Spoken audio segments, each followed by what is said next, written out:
नमस्कार दोस्तों, ट्रिकी गुरु अमित गुप्ता के YouTube चैनल में आज आपका फिर से स्वागत है। दोस्तों, यूपीएसआई की दिशा परीक्षण की क्लास 13 में आज हम आपके लिए लेकर आए हैं कुछ विविध प्रश्न दिशा परीक्षण के। इससे पहले के 1 से लेकर 12 तक के क्लास में हमने दिशा परीक्षण के हर तरीके के प्रश्नों को सॉल्व किया था और आज के इस वीडियो में हम कुछ विविध प्रकार के 5 प्रश्नों को आपको सॉल्व करके दिखाएंगे। तो सबसे पहले आप देख लीजिए कि वो 5 प्रश्न कौन से हैं जिन्हें हम आज सॉल्व करेंगे। तो देखिए स्क्रीन पर यह 5 प्रश्न।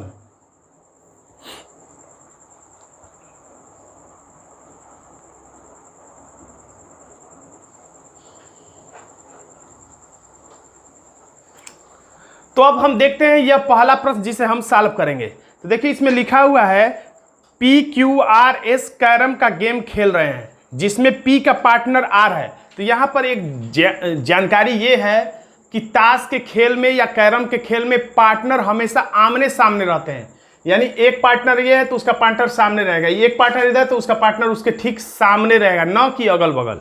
तो अब देखिए जानकारी यहाँ से शुरू हो रहा है कि R जो पश्चिम की ओर मुखातिब है, मान लीजिए अगर ऐसा चित्र बना लेते हैं तो R पश्चिम की तरफ मुखातिब है, यानी कि वो यहाँ जब बैठेगा यानी इस तरीके से, यानी उसकी आंखें इधर होगी, यानी कि ये इस तरह से बैठेगा इधर चेहरा करके, तब वो पश्चिम की ओर मुखातिब होगा। तो R जब पश्चिम की ओर मुखातिब है इस तरीके से, तो इसका पार्टनर इसके ठीक सामने बैठेगा। तो पार्टनर इसका कौन है? तो लिखा है P का पार्टनर R है, यानी कि P का पार्टनर R है, यानी कि P यहाँ पे हो जाएगा और इसका चेहरा किस दिशा में हो जाएगा? तो पूरब दिशा में हो जाएगा। अब अगली लाइन में लिखा है, इसी लाइन में लिखा है कि R जो पश्चिम की ओर मुखातिब है, तो पश्चिम की ओर मुखातिब है, इसी के दाहिने तरफ S बैठा है। तो इसका दाएं हाथ ये ऐसे बैठा जैसे मैं देख रहा हूं, तो इसके दाएं हाथ कौन होगा? तो ये होगा, बाएं हाथ ये नीचे होगा। तो दाएं हाथ की तरफ कौन बैठा है? S बैठा है, यानी यहां पर S बैठा। तो अब एक ही अक्षर बचा है, कौन? PQ। तो यानी यहां पे Q बैठा हुआ उत्तर की तरफ में चेहरा करके, इसका चेहरा दक्षिण की तरफ। तो अब यहां पर प्रश्न पूछा जा रहा है कि Q किस दिशा की ओर मुंह करके बैठा है। तो Q का चेहरा किस दिशा की ओर है? तो Q का चेहरा उत्तर दिशा की ओर। हमारा आंसर हो जाएगा ये उत्तर। अब देखिए ये अगला प्रश्न, एक शाम सूर्यास्त के पहले, यानी ये सूर्य और परछाई वाला प्रश्न है। एक शाम, और इसे मैं डिटेल में दिशा परीक्षण के किसी पार्ट में करा चुका हूं, आप चाहें तो वहां पे देख सकते हैं। तो एक शाम, जो ही बोलेगा शाम तो हम समझ जाएंगे शाम के समय छाया किधर होता है? तो पश्चिम से पूरब की तरफ। तो ये हमने बना लिया क्या? छाया या परछाई। तो ये छाया किसकी है? तो लिख रहा है एक शाम सूर्यास्त के पहले रेखा और हेमा आपस में अभिमुख होकर बात कर रहे हैं, यानी कि आमने सामने होकर बात कर रहे हैं। यदि हेमा की परछाई, यानी ये परछाई किसकी है? तो हेमा की। और तुरंत मैंने बताया था कि जो ही परछाई बनाइए या छाया बनाइए, तुरंत उसी के साइड में एक हाथ बना दीजिए। तो ये एक हाथ बन गया। तो हेमा की परछाई ठीक हेमा के दाहिनी ओर, यानी हेमा की परछाई हेमा के ही दाएं हाथ की तरफ है। ये कौन है? तो हेमा के, ये हाथ का परिचायक है, तो हेमा के दाएं हाथ की तरफ है। यानी जब दायां हाथ बने, मैंने बताया था सबसे पहले परछाई तीर से फिर हाथ बनाइए, तो ये दायां हाथ है, तो बायां हाथ किधर होगा? तो इधर होगा हेमा का। तो जब इस दिशा में अब बताइए कि चेहरा जब बनेगा तो इधर बाल होगा या सिर होगा? तो जब अगर हम इस तरह से खड़े होते हैं तो हमारा दायां हाथ इधर, जबकि इधर बायां हाथ होना चाहिए। तो हमें इस तरीके से जब हम खड़े होंगे तब जाकर कहीं हमारा दायां हाथ इधर, बायां हाथ इधर होगा, यानी कि इधर हेमा का क्या होगा? बाल होगा। यानी कि वो ऐसे देख रही है, यानी कि किस दिशा में देख रही है हेमा? तो उत्तर दिशा। मैंने अपने वीडियो में बताया है कि जब व्हाइट बोर्ड की तरफ चेहरा रहे या रफ की तरफ चेहरा रहे तो हम उत्तर की ओर देखते हैं, जब व्हाइट बोर्ड के विपरीत रहे तो हम दक्षिण की तरफ देखते हैं। तो ये पुरानी बातें हैं, यानी कुल मिला के हेमा उत्तर की ओर है। तो जब उत्तर की तरफ हेमा ऐसे है तो एक और इसमें है रेखा, यानी हेमा इस तरह से है तो रेखा उसके ठीक सामने होकर बात करे, यानी कि रेखा इस तरह से होगी। यानी रेखा का चेहरा किस दिशा में होगा? तो रेखा ठीक यहीं पर होगी और उसका चेहरा इस तरह से होगा और वो देख रहे हो किधर? तो दक्षिण में। तो हमारा आंसर हो जाएगा विकल्प बी, दक्षिण। अब देखते हैं अगला प्रश्न। एक व्यक्ति किसी चिड़ियाघर में गया, उसने अपने चारों ओर पिंजरे में 4 जानवरों को देखा, उसके सामने एक बंदर है।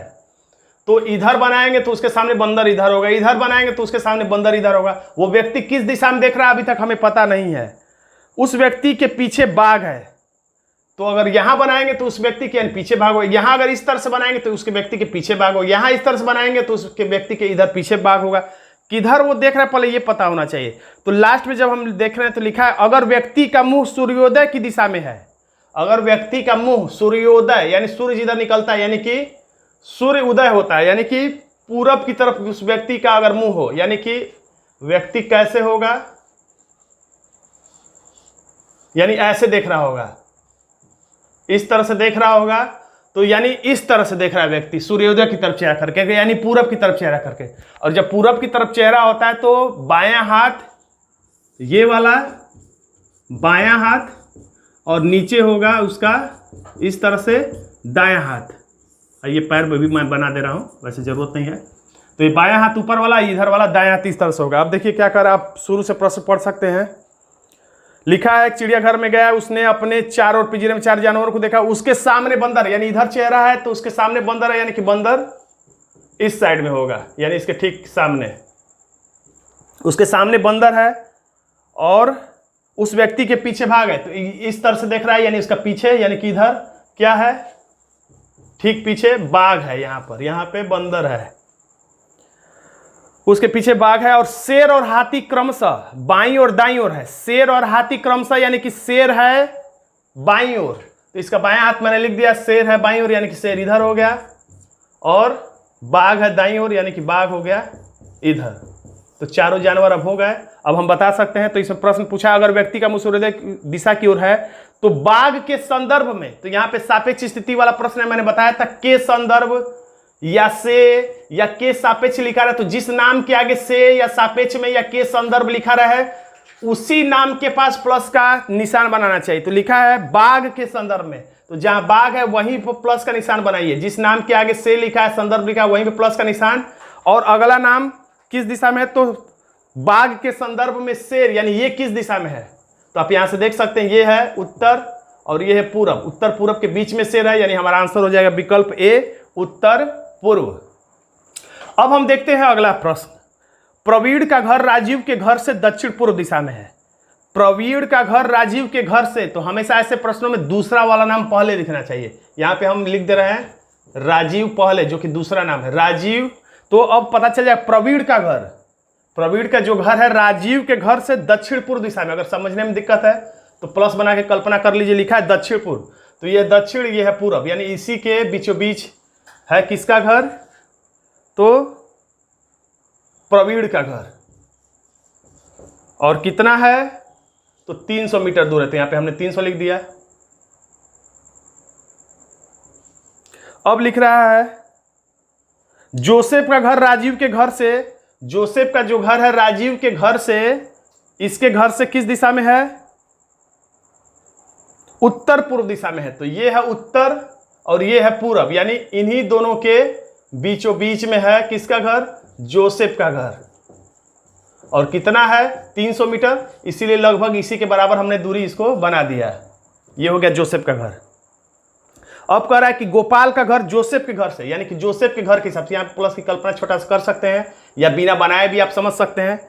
तो गोपाल का घर जोसेफ के घर से उत्तर पश्चिम, तो ये उत्तर और ये है पश्चिम, यानी इसी के बीचों बीच कितना है, 300 मीटर है।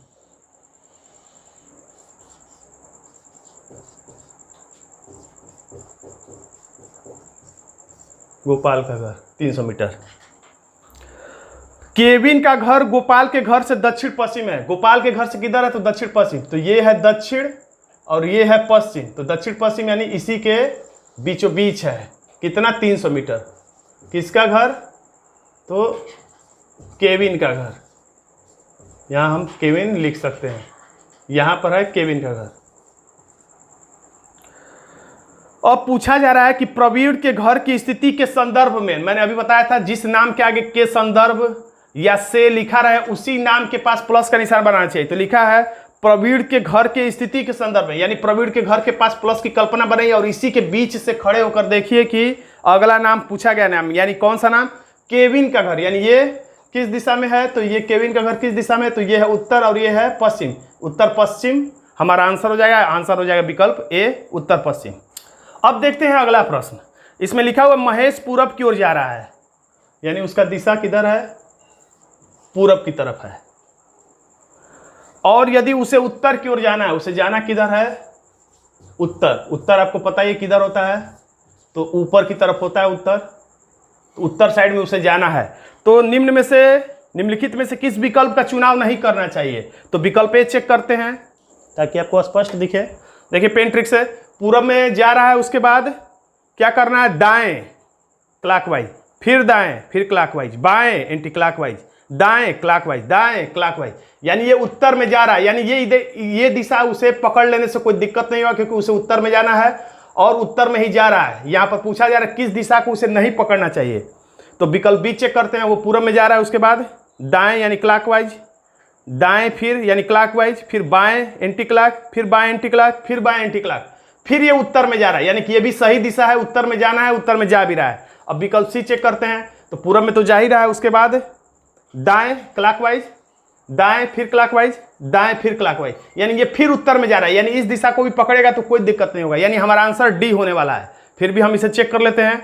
तो पूरब में जा रहा है, दाएं यानी क्लॉकवाइज, बाएं यानी एंटी क्लॉकवाइज, फिर दाएं यानी क्लॉकवाइज, फिर बाएं यानी एंटी क्लॉकवाइज, यानी इस दिशा को पकड़ेगा तो वो पूरब में जाने लगेगा, जबकि उसे जाना है उत्तर में। यानी इस विकल्प डी को उसे नहीं पकड़ना चाहिए। यानी यही पूछा जा रहा है, निम्नलिखित में से किस विकल्प का चुनाव नहीं करना चाहिए यदि वो उत्तर में जाना चाह रहा है? तो विकल्प डी का हमें चुनाव नहीं करना चाहिए, क्योंकि इस दिशा को अगर वो पकड़ लेगा तो वो पूरब में जाने लगेगा, जबकि उसे उत्तर में जाना था। इसलिए हमारा आंसर हो जाएगा विकल्प डी।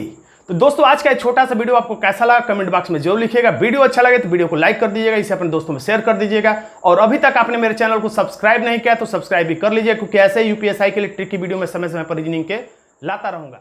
धन्यवाद दोस्तों।